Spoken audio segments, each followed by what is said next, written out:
आज हम कसरूर नवाज शरीफ पार्क में अपनी फैमिली के साथ अपने बच्चों को लेके आए हैं।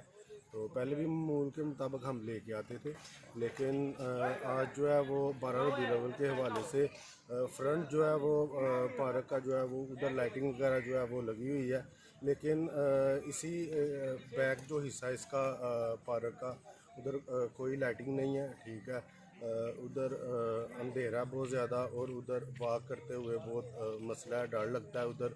तो रिक्वेस्ट है डीसी साहब से कि वो इस पार्क पे खसूसी तवज्जो दें और जो इसके काम वगैरह या लाइटिंग या और कोई मामला हैं उन पर ज़रा रोशनी डालें।